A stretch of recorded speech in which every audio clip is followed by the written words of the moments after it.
Cool. Right. Okay. So, Colin, thank you very, very much for being on this. It's if you haven't seen what I've been doing so far, I've been trying to talk to people who I found interesting, influential, or who have kind of guided part of my journey from being not YouTuber to being YouTuber. And you fall into a few of those categories. So I just wanted to have a little chat with you, talk through a bit of your journey and just have a chat. Yeah. Fantastic. Thanks for having me on. No, you're welcome. So I think I came across you. I was trying to nail it down yesterday. I was looking through some of your videos, trying to work out why I'd found you.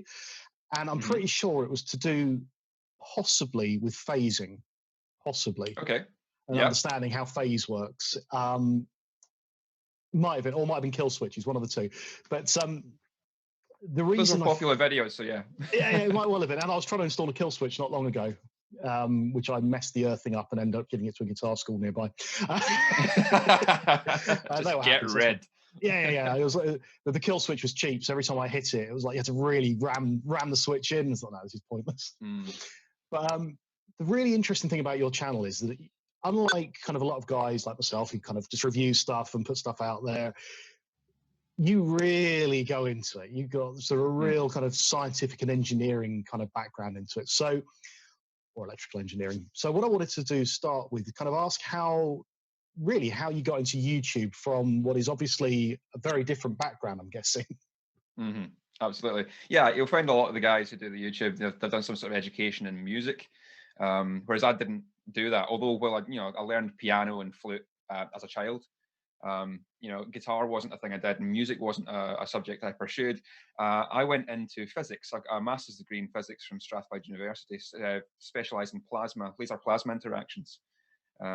So that's where I came from. And unfortunately, the sort of time that I was at university was also the time when the job markets changed drastically in the world. Things just went tits up, really. Yeah. So when I came out with the degree, there wasn't as many jobs as I was, expecting there would have been for that field. So in the time of coming out of university with the degree and trying to find a job, I decided, well, I've got all this free time while I'm job searching, might as well start a YouTube channel, because I'd started playing guitar when I started going to university. That was when I started doing that. So I was getting into modifications and repair work on guitars at that point in time, and learning about them and learning about how they work and the structural engineering of all that, and finding that very interesting. So I thought I can just, go into that and take all that stuff I've learned here from physics and start using it into guitars. And that's kind of where the whole idea of the channel came from as well, because I start just filming the stuff I'm doing and putting it up and talking about modifications, talking about how it works, because that's always what's fascinated me about guitars more than the music, is just how they work. It's very interesting to talk about guitar pickups, because it's a coil and a magnet, but then you can generate a signal from it, and I find that interesting. And then guitar pickups and how they modify a signal, amplifiers, I think all of it's very, very fascinating stuff. So it's taken that sort of interest in science and technology and try to push it through the filter of music, which is handy since I'm not a very good musician. Don't play yourself down. You're a good player. Well, thank you very much.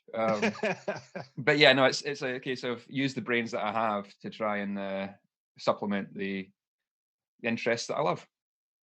Oh, that's cool. And it's just reminding me exactly how I found you. And it was to do with, and it's just literally popped out the other side of my brain. Oh my God. Not pickups. Amplification. It was to do with kind of the difference in real and perceived volume. Yes. That was the video I found, John, because I was looking at tube amps and I was trying to figure out. So I've been playing for 26 years, but I've never really been into the kind of the gear, basically. I just had a few guitars around, and I've had kind of a few pedals and an amp. So I was trying to work out exactly, what the difference between when people go, a tube amp is much louder than a solid state amp, and trying to understand what that was all about. And you had a video which was all about the differences, how a 5-watt tube amp could be so much louder than a 20-watt solid state. And that was where it came. And this is why I was sort of interested in the background, because so originally I was going to do physics at A-level, at degree. and I did so horrendously in my A levels that the only place it would take me was Cardiff to do biomedical science. Right. Couldn't do physics, but I could go into a lab. Yeah. Okay. Sure. yeah. So it was really cool to see somebody who was just taking a totally different approach to the way they're doing YouTube. It wasn't just here's a pedal, here's what it does, here's what it sounds like. It was literally here's a pedal, and if I take it apart, here's how it works. You can do this to it and that, and I just found that really, really interesting. So that's cool. So is this now your full-time job, or is there a secondary job in the background? How's it kind of working for you? It's at the moment it's a full-time thing. About a year and a half ago, I think, maybe a year. Yeah, but maybe coming up in 2 years almost. I don't know. Can't remember exactly when I decided that I could make more money not going to my job, and staying here and making videos. And it was like that little turning point of going, hold on, why am I turning down paying work because I don't have the time to do it because I'm going to a job? Didn't really make sense. So at some point I stopped. I was working as an electronics technician. I was wiring up control cabinets and cables for a hydraulics company who were doing R&D testing of some computer controlled smart stuff. And I decided to jump from making cables to just explaining them on the internet. I like that. And pretty much everyone I've spoken to had the same sort of thing of there came this turning point of I'm actually making more money doing videos than I am my real job, and I enjoy it more.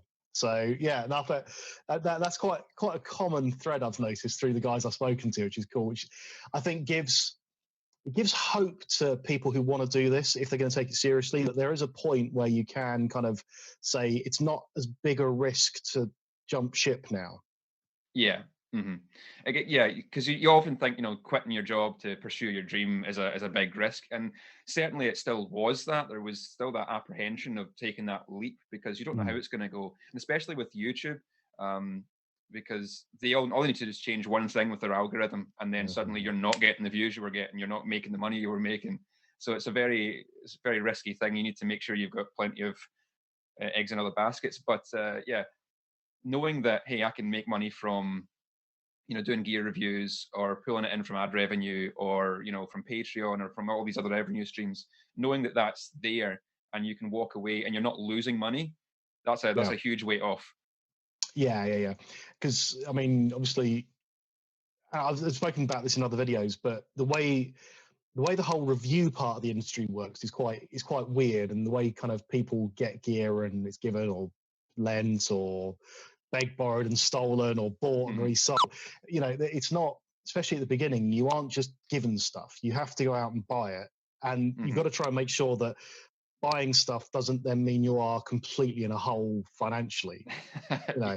Eventually you get a couple of pounds a month off YouTube and go, I might be able to buy something or upgrade my camera. I'm still at the not upgrading the camera bit. Right, sure. I mean, what I've found with that, upgrading your camera and microphone equipment and all that sort of stuff, is that if I look back at my old videos, back from like 2014 and whatnot, the quality was garbage, and people still watch them. Those videos still got huge amounts of views, and they were still very interesting, and that's what grew the channel. And I suppose maybe that was a slightly different time. People were less concerned about quality at that point, whereas up here in the futuristic date of 2020, people are like wanting the best quality of everything. But I don't think it matters so much so long as the content's good, as long as what you're saying and putting out there is worthwhile and worth watching. As long as your quality is not so bad it's unwatchable, I don't think people really care too much if it's not super ultra 8K whatever. Don't tell certain people that. I have told certain people. Okay, so going back to guitar for a minute in that case, you say you started sort of around university time. So what got you into guitar? It was right at the end of high school. I think it was like 17, 18, whatever age I was then. And as I said, I've been playing flute in the school orchestra and doing that. I had really no interest in guitar until there was one of the guys in my year called Chris Menzies who was playing guitar.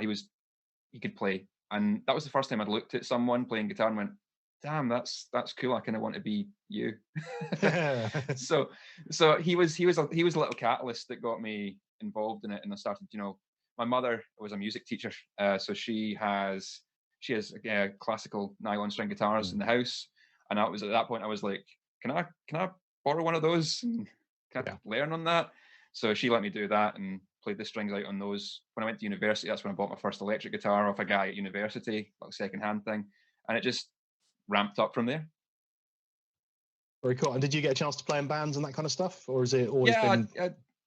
I did have a little band. My brother put a band together and he eventually let me be in it. He was reluctant at the start, but he eventually let me be in the band. So we did a little, we did sort of local shows and whatnot, made a bit of a following, and people enjoyed that. So I've had the band experience and managing the band. That was an experience. And, so I've had all that kind of do it. I also do things from the other side. I'm involved in a music festival called Wildfire. That we do up here, a rock and metal festival, small little thing.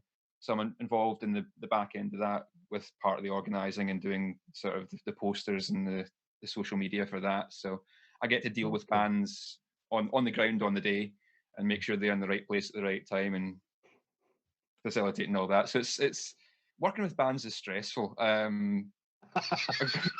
Musicians are an interesting lot of people with a lot of difficulties, but it's I wouldn't trade it. It's good fun.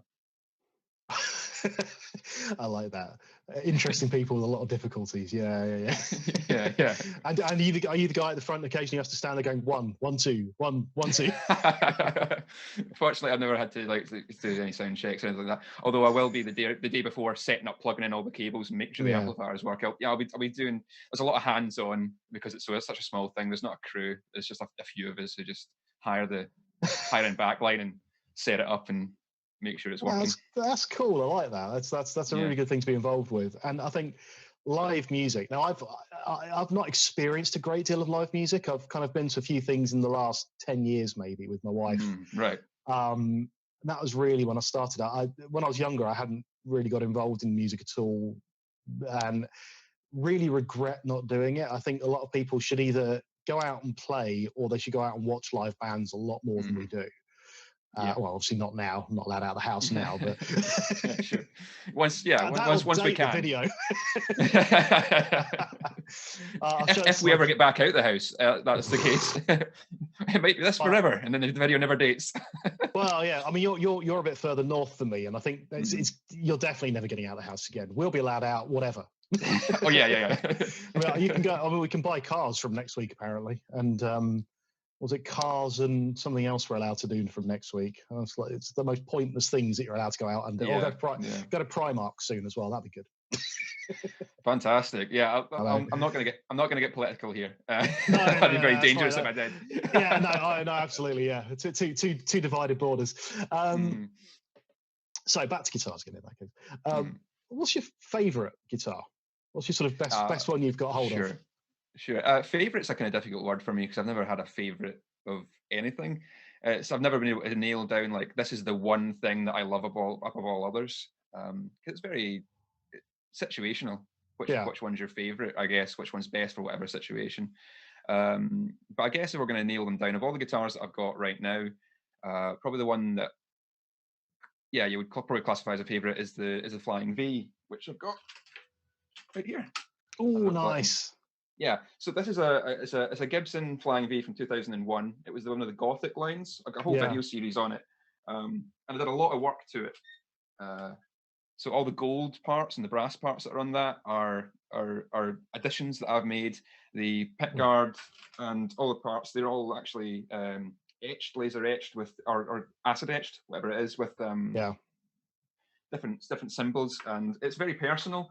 So I guess you would classify that maybe as a favorite from the sense that there's amount of work been put into it, amount of money been put into it, and there's this personal connection with the parts that Indra Guitars made for me for the guitar. So I'd probably classify that as the favorite if I was to choose one. But there's, I've got a PRS and a Friedman. I've got, the first guitar that I ever owned, which is still, something that I like to pick up and play because there's a real emotional connection with that. And, so there's a whole bunch of things there that are great and I love for different purposes. But if I was to choose one, just purely for the amount of work that's gone into it, is the Flying V. I must have the V. So see in the background, if I turn, there's a couple of guitars in the background there. So the orange one is a Dean Mini V, and you can't see it. Go and grab the green one. You'll like the green one. Hang on a second. Okay, sure. So this is one of his current guitars that he's just lent me to. Oh yes, I've seen this when I've been following these guys on Instagram. Yeah. So this is Maybury Guitars, and I mean this is just the most ridiculous guitar. It's fantastic. I love that thing. Yeah, and so he lives down the road from me. It really speaks to me from that sort of where I started out with modifying guitars and doing all that stuff and that homemade sort of feel. Yeah. Like I really like that sort of aspect and just making something unique to you. So I've always looked for guitars that I can modify. Modified things are far more interesting to me than bought brand new and never changed. Trying to nail you down, and I know you've had a bit of a chance. This was one of the ones I wanted you to think about because I know this is a harder question. And I've had the same thing for other people, and the ums and ahs have been fantastic while they think about it. Talk about guitar. What about gear in general? What's kind of the favourite thing that you always go back to? Not today's favourite, because I'm the same. Today there's a favourite pedal. Yesterday was a favourite pedal, but something you almost desert island. If you had to choose one thing, amp, pedal, gear, camera. Oh, because we can go for cameras as well. Because there's a lot of. It's one of those things. It's like there's a lot of really good stuff that I've got. So it depends. If we were to stick to just exclusively guitar gear, and we'll miss out things like the Lewitt microphones, which I once I've got those things in, the sound quality was improved so much I can't get rid of those now. But if we just put those aside and the cameras aside and try to look for the guitar stuff, let's go pedals, because I'll keep coming back to the Proco Rat. It's not something I use all the time, but when I put it on the board, I love it. I did a video recently about that and putting the compressor in front of it, and it just sounds great. The Tube Screamer as well is another one, which is a case of you can't ever go without one. You've got a great sound from the amp, and it's just like, do you know what? It would sound better if it's just a Tube Screamer. It's not bad, but it would just sound better. Yeah. So the make better button. Yeah, it's the make better button. So it's probably something like that. Either like one of these like really fundamental classic pedals. They're the classic for a reason. And it's or like a Bucket Brigade analog delay. There's something about that that's just so yeah, I'm struggling to nail down one, but it would be something like that. It would be like one of those, just the archetype, classic of that effect would be the one. Yeah, I thought you might say Rat. I remember on Facebook, in one of the various forums we're all part of in Facebook, I asked the question, what distortion pedal would you go for? Because I was looking for I'm still struggling a little bit for a lead sound, and you came straight in Rat. Yeah. Like, get a Rat. And I think about 3 other people said the same thing, and I was literally about to pull the trigger on one yesterday, and I just couldn't do it because I've got a DoD gunslinger turning up. I've just bought a Noble's ODR as well, and I was like, oh no. And if you haven't tried one, by the way, the Noble's ODR with the bass cut, absolutely stunning to drive. Yeah, the bass cut makes all the difference, because I've got a lot of Tube Screamers and things like that. I was looking around my room, and boutique ones that people have made for me and all sorts of things that have been fantastic. But the ODR one, just put it on the board, pressed go, and it was like, oh!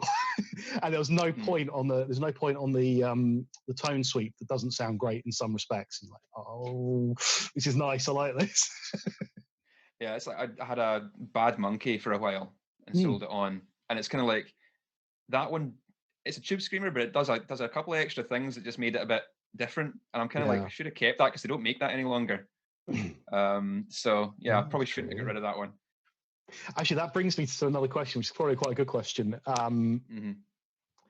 What's the bit of gear that you wish you hadn't got rid of, or that you wish you'd bought when you had the opportunity? Was there a guitar you put your hand on and you had that Wayne's World moment, and then you thought, no, I can't pull the trigger on that? Yeah, there's probably been a few of those. I can't remember specifically, but I definitely have felt the moments where I've been like looking at something and like I should get that, and then when you finally go back to do it, it's not there any longer, and there's that pang of just regret and deep, just horrible churning regret and nice in the sides that I should have just done that. I don't sell much gear on. So apart from that Bad Monkey, which is like, it would be nice to have kept it because you can't get them any longer. There's nothing that I'm like, oh, I'll let it go and I shouldn't have. But there's probably been a few things I've been looking at that have gone away. But if I can't remember what they were, they obviously didn't mean that much to me. And that's what you tell yourself at night. Yeah, it's how I sleep at night. It's how I get by without the existential dread steeping in me wanting to just jump out the window. So yeah. Got dark quick. I'm a bit like that. Sorry. No, that's all right. I like it. My mum was a nurse, so dark is definitely part of my sense of humour. So staying with gear for a bit, and this is a really difficult one because this falls into lots of different categories. But when you've kind of been testing gear and reviewing gear and looking at things, what's the worst thing you've had come across your desk that you either couldn't recommend, couldn't review, or would stand on a mountain shouting, "Don't buy this"? The first thing I'm going to say to that is that I don't review bad gear. I mean, that's a rule that I've got, is that if something comes in and it's not up to scratch, it gets sent back. The company gets informed about it, and it doesn't get done. I'm not in the business of promoting bad things to make them look good, because that's lies, and that doesn't help anybody. It doesn't help the consumer. It doesn't help me. It doesn't help the company. So that's completely out. But also, it takes me a lot of time and effort to put a video together, and I'm not going to spend that time and effort on a bad product just to tell you it's bad. I'd rather go, instead of going, here's something not to buy, because the first question people have then is, well, what should I get instead? So just cut out the middleman and just review the thing that's good and go, yeah, get that one. This makes sense to me. But also, a lot of stuff that's bad never even gets here in the first place, because I'm very good at just like spotting a bad product before it even arrives. Like if the concept's just not right, or just whatever, because I will turn down a lot of stuff at the email stage. Hey, can you review our stuff? And I'm like, I've looked at it. I don't think so. So I've had to very politely, say like I don't believe in that product or whatever. So there have been things that I've turned down because I've just been like, I don't want to get involved in that. But as for things I've actually reviewed and had in, there's been very little, because most gear these days is good. People are always expecting like, oh, a piece of gear must be bad and they're lying about it and it can't be good. Most gear these days is good. We've got to the stage at that where, we should be making good quality stuff. But one video that I did, based off of the Facebook group Pedal Boards of Doom, they've got a rule in their group rules about solid couplers between pedals, and not to ask about it because they're evil and they're bad. Don't because people constantly ask about them in the comments in there. And I got so sick of seeing people coming in and going, "Oh, but why is it bad though?" And then everyone having to tell them. I decided I'm going to buy some of these, and then I'm going to make a video for the group and just go, there you go, post that up every time somebody asks. So I did a video on the solid couplers between pedals and why they're a terrible idea and why they damage pedals and why you shouldn't use them. So that's probably, but that was me deliberately seeking out the bad product to make a PSA about this is the devil's work. Don't touch it. So yeah. Yeah, I've seen that video because I too fell for that trap of buying solid couplers, and I too suddenly realised that my pedals were like this. I don't get the camera like that rather than like that. Yeah, and every time I put my foot down. Yeah. Oh, that's it. It's like I remember when I first started playing guitar, like way back, and then seeing those in a shop and going at the guitar shop and seeing those little individual things. I'm going. First thought in my head was, "Oh, that's a great idea. You can get the pedals really close together. That's great." And then you stop for a second and you go, "No, actually, wait. If they're all coupled together like that, that's bad. You want the flex between. You want them to be able to move between them. Otherwise, when you stand on one, you're going to break it. Or when you try to pull them off the board, you've got to pull off like 5 pedals at once. It's the whole flexing the others and all pedals the same height. Even from the same batch, they aren't quite the same height because if the board's just slightly twisted or whatever. Oh, that's it. Yeah. And one thing that when I realised when looking into it is that the majority of pedal casings are die cast, so they're liquid metal poured into a mold. And if you had perfectly straight sides, they would never release from the mold. They've got to be slightly slanted. So the jacks that's screwed to the side of them aren't straight with the next pedal ever. They're all sitting at an angle. So if you try to put them together, the two angled walls just sort of bend the pedal. You can't do it. It's bad. And then everyone loves top-mounted pedals, and you can't use them with that. So yeah, don't buy them. Bad idea. I was about to mention top-mounted. I'm just thinking that I've slowly grown to love top-mounted pedals. I always thought, because I've never really had pedal boards, and then I kind of built a pedal board and put stuff on there. And yeah, trying to get stuff close together became a problem. But then I had a lot of mini pedals, and then found I was stepping on all of them at once. Right. You turn on 3 different effects with one stomp. So top mounted, I think, are great for part of the board, and then side mounted for other parts of the board. I think it's kind of a nice combination of the two. I don't think there's one solution. Like usually when I'm putting a board together, it's the pedal with the top mounted jacks that causes me the problem. Like I'm not a fanboy of them at all, because it's just like that's usually the one that's being awkward, and it's like, oh, now they're trying to get this cable around to here, and the cable doesn't sit right, and then, you know, so yeah. But I can understand why. Maybe if you've just got like a single row board and that's all you've got, very, very convenient for getting things close together. But if it's a multi-layer board, I doesn't think it makes a difference. So gone through kind of like what's really bad, what you like, what your favorite gear is at the moment. Come back to YouTube for a second. And I asked this question because people have different experiences with YouTube. Has there been anything which kind of stuck in your mind as being particularly bad about being on YouTube? Now, I don't necessarily, a lot of people have gone into kind of the bullying and some of the crappy comments you get and stuff. What I'm talking about is, I'm more interested in kind of stuff that just went wrong, and you kind of look back on and go, damn it, shouldn't have done that, or, you know, wish I'd done that a bit better, rather than, because we all know that people get trolled comments now. I think everyone's kind of mentioned it. I just had a great chat with Rob Chapman the other day, and of course we all know that was an interesting few months for him. So yeah, stay away from the trolling and kind of just stuff that you think, sod it. So it's more my mistakes than just the frustrations of the platform itself, because there's a lot of frustrations of just the platform.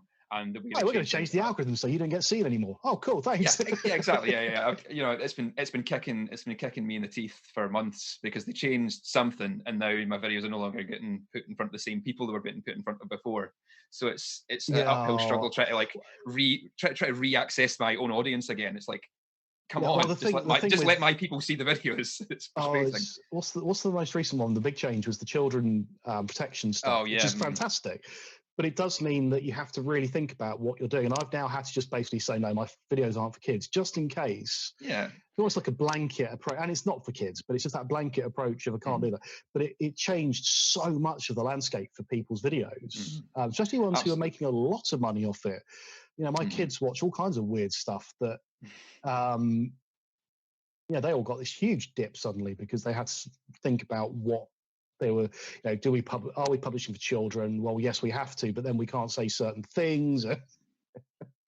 Yeah, it's a frustrating thing, and I think YouTube probably handled it badly in that respect. You know, they sort of put all the responsibility onto the creators when they should have been taking some responsibility themselves. But I don't know why I should be responsible for them what they did wrong. But aside from the platform frustrations, if it's something that, you know, I messed up or I should have done better, that's, you know, bad about my YouTube experience, probably the very first thing is I would not have chosen CSGuitars as a name.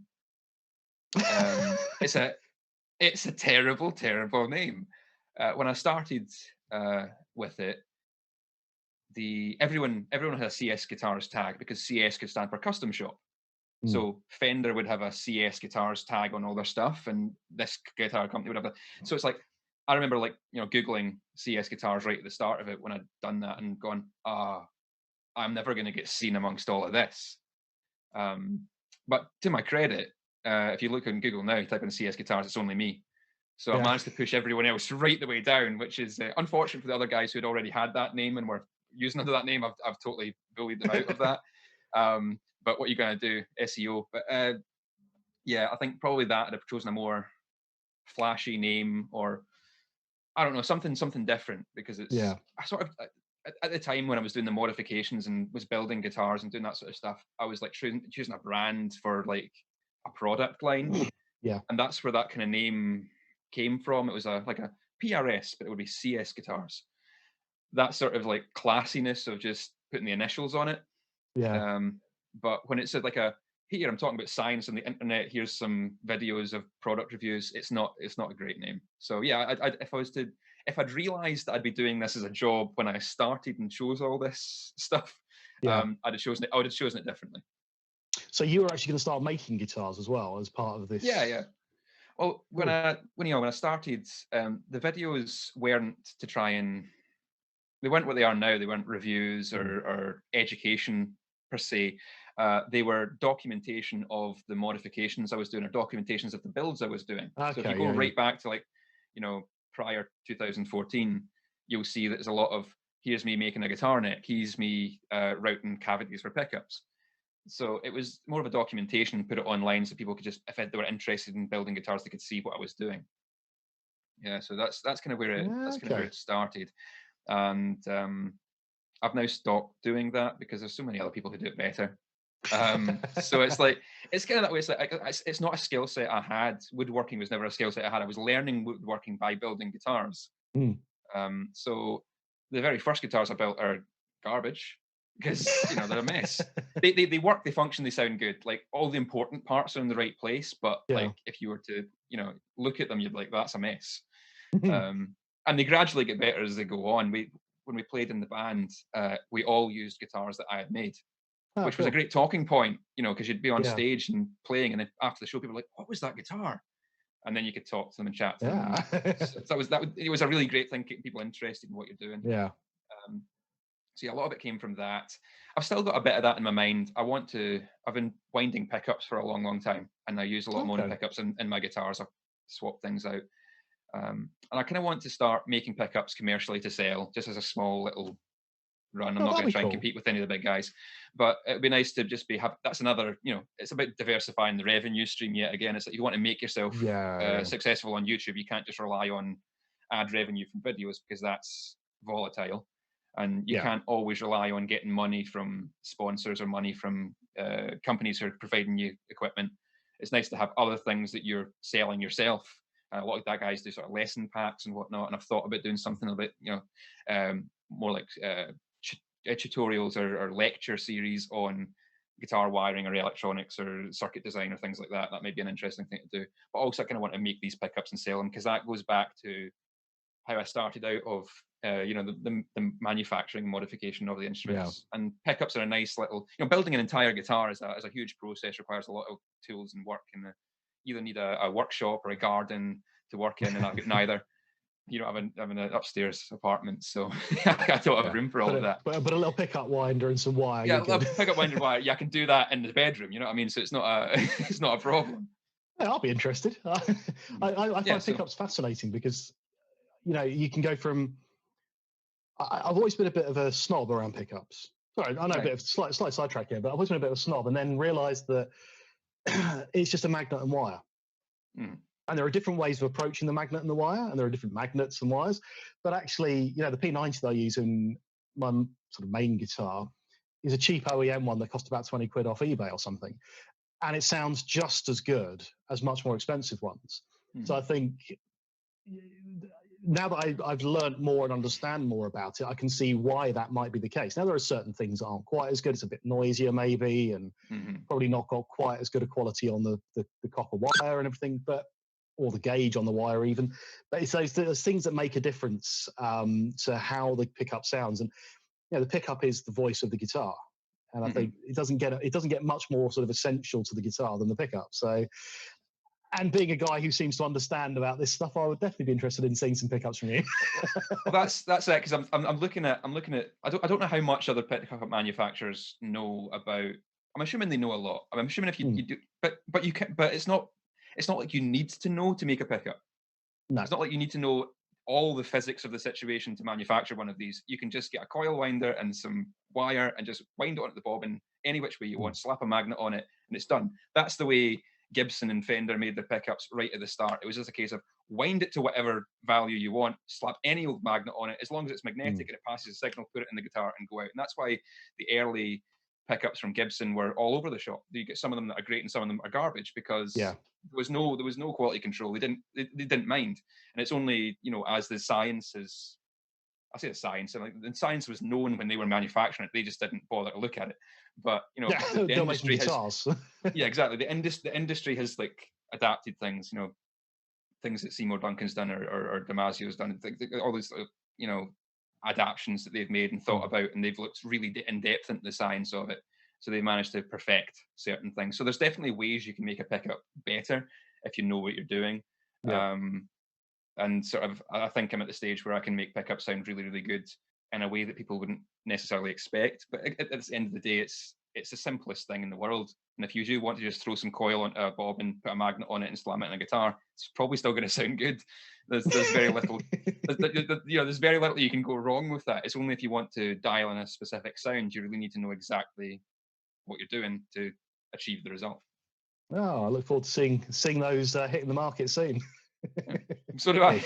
Ish. Ish, yeah. Once things have got back to and you can actually import wire and things at a reasonable cost. That sort of thing, yeah. Yeah. Final question, really. What has been your biggest, proudest, best kind of YouTube-related moment? That's tricky. There's been a lot of really great stuff, you know. Sometimes I do have to sort of pinch myself, you know, and recognize, this is what I do for a job. This is what makes me money. You know, when I'm sitting making just a complete nonsense part of a video, and someone's paying me to do that, and it's like, really, this is what I do. Or when, you know, going to NAMM, for example, in January, that was pretty cool, and then meeting all these people, and you know, the people that you know and you've met through the industry, and going to the events and being treated as this, for lack of a better word, some sort of a minor celebrity. Yeah, right? It's like you are the talent in that room, and that's a very bizarre thing to be involved in, and it's very, very strange. And it's taken me a long time to get sort of used to the fact that anyone views me that way, because I don't view myself as some sort of important face of anything, or someone who's worth listening to. You know, I don't understand why anyone watches my videos, but it's nice to know that. It's nice to know that people do and respect that to such a great level. So that's quite a proud thing. But I think probably, aside from all of that and the people that I've met and rubbing shoulders with real celebrities, not YouTube celebrities, but real celebrities, you know. Aside from all of that, it's probably the little interactions with fans and people who watch the channel, because I can't go anywhere without someone stopping me going, "You CSGuitars?" And it's pretty big. But to be honest, I don't go very many places that, you know, I go to like concerts and gigs and, you know, music shops and stuff. So it's like I'm almost like inviting it with the places that I go. I'm going to the same places where people who would watch me would go. But that's not to say I haven't been stopped in the middle of the street at 2 a.m. in Edinburgh by someone just going, "Oh, wait a minute." So but those little moments are great, because someone will take. But the one thing that's common between all of them is that they'll say thank you, and that's a really, really nice moment, because they'll say, "Hey, thank you for the videos.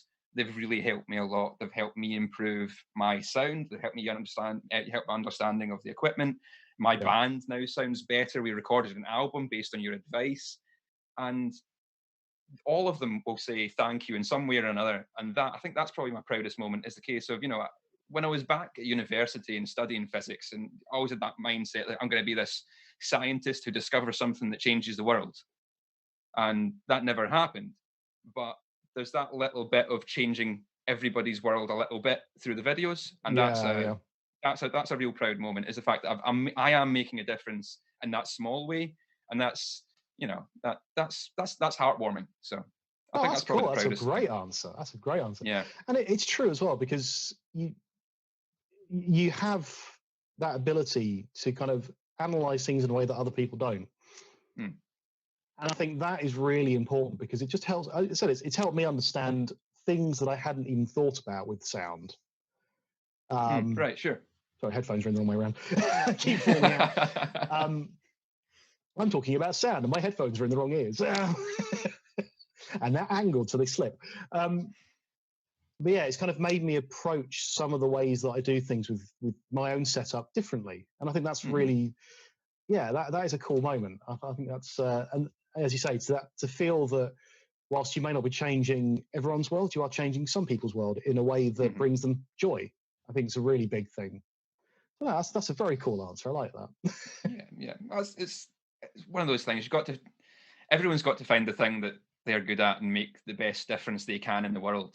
And I guess this is just mine. This is what I've fallen into. It was never what I planned, but I'm not sad about it. I'm not sad that this is the way that I'm helping people. If I can help people understand things better than they did before, Because like you say, there's a lot of people who use the equipment, like yourself, who maybe doesn't know everything about it and doesn't know how it works. And knowing how something works, or more importantly, understanding, because there's a difference between understanding and knowledge, but understanding how things work allows you to use them better and utilize them better. And because people quite often go, I can't dial in a good tone on the amplifier. And what they're looking for is just to say, oh, put the tone on, the treble on 5 and the mids on this, and they're looking for a numbers and instruction sheet just to follow. To get the result. And I never give them that. I'm give them like, this is what this control does. This is what that control does. This is how your amplifier works. Now piece it together for yourself. And having that understanding allows you to do so much more than just being told, oh no, just set it to that and away you go. It's like the difference between presence and treble and mid. Actually understanding that allows you to dial in a better tone than just being told to set it to that. No, it's everything needs to be understood. or like effects pedals, because people go, what order should I put my effects pedals in? And it's like, if you understand what each pedal does to this waveform and how it changes it, you never need to ask what order to put them in, because you will, if you intrinsically understand what it does to the signal, then you can go, oh, I want this to happen before this, or I want this to happen after this. And you never have to be told this is the order. You're just like, oh, if I understand them, I can arrange it and get the sound that I want. Yeah, it's like the light bulb moment when you realize what chorus is actually doing. Yes. And why it sounds okay in front of low gain drives, but then you put it in front of high gain drives and suddenly it gets mushy. Put it after it and you get way more effect and it sounds a lot clearer and you can dial it back. And it's that kind of thing, yes, because you're splitting the signal and faffing around with it, and then you're just smashing it. Yeah, exactly. It's like it's that's that big question whether I should put delay in front of reverb or reverb in front of delay, and it's also which one do you want affecting the other? Which one do you want?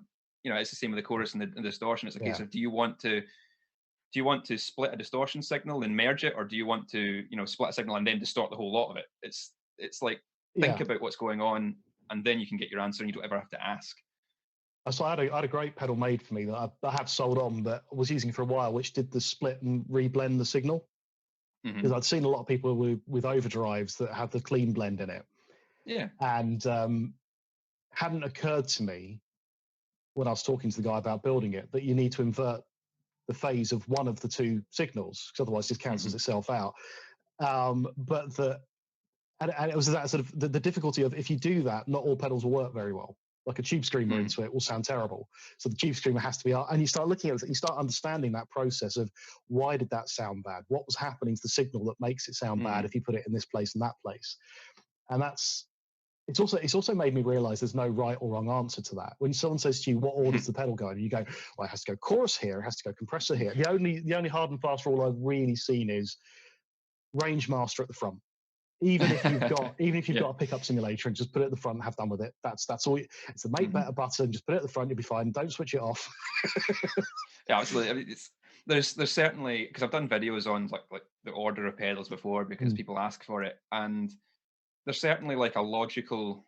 This is what you would probably logically want, but it's not correct. It's a case of this makes most sense perhaps for a normal type of sound, but if you want to mess it up, if you want to do something different, if you want something weird, there's no reason why you can't change things around. Unless, of course, you're talking about having a fuzz pedal or whatever at the start of the chain where it's interacting with the impedance of the pickup, and then you need to have that there, because if you've got a buffer before it, it'll just do wild things. Other than those solid bits of rules, or always connect your amplifier to a speaker. Don't put pedals in between it because you'll blow them up. That's another piece of rules. Just do that. There's certain things that you have to do. But other than that, if it's pedal order, mess around with it. That you can't.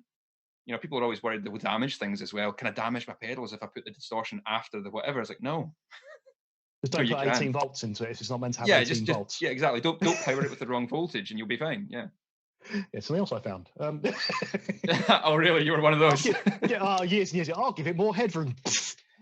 Yeah. I've gone on that rant as well. It's there's this idea. Goes, I need more headroom. It's like, don't do that.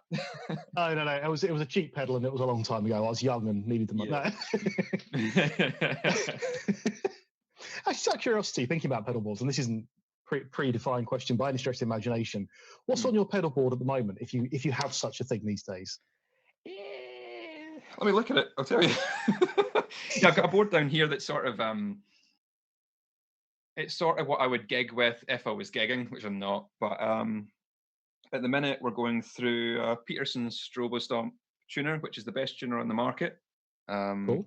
That's the first thing. It's just the best tuner. Through Sentry Noise Gate TC Electronic, and that's got the send and return on it as well, because I'm sensing right at the start of the signal and then gating after the because I've got both I've got both a direwolf from high winds, like a tube screamer thing with lots of switches that'll change stuff, and then I've got the HM2, and I'm using those as two different boosts to a gain channel. So you get either the tight screamer thing, or you get the the early death metal thing. But that also works well if you want to do into leads, because it's almost like a fuzz boost on top of the gain with the HM2. So it's a really cool sort of lead sound. So the gate senses before those two, and then gates after them. So it's cutting the sound after, but it's sensing the signal before it's gone through the HM2. Which, because if you try to sense after the HM2, all the signal level and the noise is at the same level. It's a nightmare. And then in the loop, there is my Target Mids pedal, which was a limited run pedal for me from Ares Effects, which just is a parametric mid control. So that can either cave out some mids or boost stuff up depending on what I want to do. There's a old Dimension C from Boss, so I can press the buttons and get the chorusy sounds. And there's Anasound's, is it the Utopia delay? So it's it's an analog delay, not quite a bucket brigade, but it's what I've got on there. And there's a thing to switch them all into different configurations. So that's what I've got on that board. In terms of what I do for the channel, I've got a little miniature board that a few pedals go on, and it's usually a noise gate, a compressor, a tube screamer, depending on what I'm doing, delay. Yeah. So it's like there's a set few pedals that always go into the demos that are not necessarily on that board, but it's just utilities that you will need. Like, if I'm using the Strat, probably going to throw a compressor on there. If I want to go for heavy metal sound, there's usually a screamer. I'll probably have a delay. So it's like just these things, and obviously you need a noise gate in front of that, just so I'm not getting any erroneous noise in the signal. The noise gate's an interesting one, because I'm always looking for stuff, but I have the Behringer copy of the Boss noise gate. So it's the one with the loop. So when you're talking about the loop thing, it was like, that's how I use mine.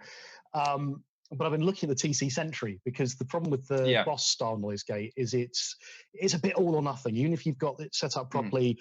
And I love the fact that you can have whatever your signal was, even when it dies off, the delay carries on repeating because it's outside of the loop. It does suck some treble out, and it does it can be quite an aggressive noise gate without a very nice musicality to it. And I keep seeing the TC Sentry pop up when I'm looking at things. You have like the Decimator and all these things, and the TC Sentry just seems to sit there as you'll do anything you want, just tell it. Well, that's the thing. It's because it's a multi-band gate, so it's got 3 separate gates that you can dial to different frequencies. So it will cut off the bass before it will cut off the treble, and that can be a really useful thing if you're trying to get that last bit of sustain out of a note. You're cutting off the noise lower down in the frequency range while still getting that highish leads to start coming through. So it doesn't all just gate at once and cut off all frequencies, which is nice. So it makes the gate less obvious if you want it to be less obvious, but you can also dial it in just to chop it up. Staccato, if you want to do that. If you want that really hard gate, you can still do it. But it does mean that you can have that flexibility rather than a simpler noise gate, which is just on or off. Yeah, I was trying to think. Is it who wrote Parisian Walkways? Gary Moore. Not Gary Moore, but the one. Yeah. And so the band and I were messing around with that, and there's that one note in the live version where he just sustains it forever. It goes into feedback, and of course I'm in the studio with the noise gate, playing around with the guys, and we hit that note, and it's dead within 5 seconds. You're like, that epic moment. I'm literally having to hit every pedal on the board just to try and get a bit more out of it, but the gate's just gone, nope, that's enough of that. It's one of those situations where you just need to have a very, very loud amp stand in just the right place and don't have any gating on at all. It's just like just let the noise happen. Yeah, the little compressor at the beginning, which obviously all he had was a tube screamer and a really loud amp. And just stood like there, so the feedback was just. I heard that on sound checks and whatnot, he would just wander around the stage until he found the place on the stage that would make it do that, and then just put a little marker on the floor and was like that's where I'll stand. I don't know whether that's true or not, Really? but I'd that's love it what if I that. heard. Yeah, yeah. The sound checks is just him wandering around trying to get the note to sustain infinitely, which makes sense because depending on what stage you're on, it'll be a different position. So Yeah. It's lots of stories about him, which I always love to hear. I don't know whether it's true, but I remember reading years ago about Metallica, and they were trying to get kind of a heavy sound. I think it was for around the Black Album, and they said we want it to sound like Gary Moore, like that kind of real kind of chugging sound that he had. And so the sound techs, they got Mesa Boogies out and all this kind of stuff and loads of gear, and they finally get it. And they had the opportunity to speak to him, and he said, I just had a really loud Marshall. And that was it, really. Yeah. And I really want that to be true. I really desperately want that to be true, because you just love the idea of like 10 grand's worth of gear. I just had an old JCM 800 or something and just stood close to it. It's one of those things, it's a really loud Marshall will do a lot of stuff for you. And then you just have to have the talent of a Gary Moore to get the best out of it. And so I can totally believe. I mean, I hope that is true, because I can totally believe that would be true. If you just crank that thing full and stand in the right place, yeah, you've got the best tone ever, and you could chase that for days with all this other equipment, trying to find it and recreate it. But at the end of the day, yeah, really loud amp, just that's what works. It's one of those things where you go, can you recreate in your bedroom the Gary Moore sound? No. No, it's not going to happen. You could have you could have whatever modeling amp system you want, whatever you want. If you can't get your guitar volume above 2, like most of us, it's not going to happen. Just live with it. Yeah. It's another thing about tone as well is that people are chasing these vintage tones with modern equipment, and it doesn't work, because you need to have the old equipment and you need to use it in the way that old equipment was used, which was cranked full. That's how those tones work. Yeah, so it's actually impossible to get those sounds out of modern equipment at reasonable volume levels. We've made it so that we can. Yeah, actually, it was that was one of those sort of big realization moments for me of playing live versus playing in your bedroom, and stuff that sounded great in my room. Oh yeah. And then you turn it up and you think, oh, what is that awful sound? It's me. Yeah. You need to dial it completely differently. Yeah. That's a big tripping point. That's a big tripping point for people, is that you see them trying to recreate the bedroom tone at gig volume, and it doesn't work, because they're trying to increase the bass, because there wasn't enough bass to the sound in the bedroom when it was like really quiet. But as soon as you get the amp up loud, there's more bass there by default, just from volume. So and now you need to back that back down. And you got a bass, exactly. You've got a bass player. So there was one band that I saw, and they were like, hey, give us some advice after the show on what you think, why the sound's not great. And the advice that I gave them was exactly that. You've got a really good bass player. Why are you down on his frequency range? Like, get the guitars above him, and it'll sound better. Your bass player's incredible. Stop trying to drown him out. Here's a tube screamer. Yeah. Put one before and one after. You'll get the chug, get the mid boost, leave the settings alone, you'll be fine. Yeah. Right. Okay. Cool. No, that's great. Thank you. I'm looking at the time now. My kids will want food soon. Sure. I've one that's instantly 12 o'clock. Is it lunchtime yet? Finish off on, have you got any advice for somebody who is looking to get into doing YouTube, other than just don't bother, because it's no money in it anymore? Yeah. Okay. Yeah. Don't it's probably the strongest advice, but it's different now, because when I got into it, having a career in YouTube still was this thing that nobody really achieved. There was a couple of channels who had exploded, but it wasn't a mainstream thing to have a career in this. So when I started, it was a case of do what I love and enjoy for the people who are willing to watch. And that's the advice I would still want to give, although the industry is different now, and you do have to sit and consider, what is my branding? How do I maximize the search results? How do I, people like myself and all the other channels on the internet have now built a level of standard that everyone needs to now come in at, otherwise they don't have a chance. So you do need to do the research and have a look at how watch as much as you can, find what other people are doing, what quality they're at, how they're editing their videos, and try to get on that same level. Not necessarily copy them, but be equivalent to the quality and the editing and the production that they're putting out. But don't lose sight of, you should be doing what interests you and what you're good at talking about, because that's what people want to watch. That content is the fascinating bits. People want to see someone doing something that they're interested in and knowledgeable about. That comes first before going, all right, this would get most clicks, or this would make most money, or this would, please the algorithm. Those things need to be considered, but first, before anything else, find out what you're interested in and speak from the heart, because that is what will make people want to watch you. You could have the best search engine optimization, you could have the best production, you could be chasing the algorithm all day long, but if you're not doing something you're passionately interested in, people are not going to be interested in you. So that's the best advice I can do. Find something you want to do and talk about it, and something you enjoy talking about, and go from there. That is fantastic advice. So thank you for that. If you are watching this video, I'll put Colin's details in the description below so you can find him. If you're not subscribed, absolutely you should be, because it's interesting content and it's different content to the rest, I think.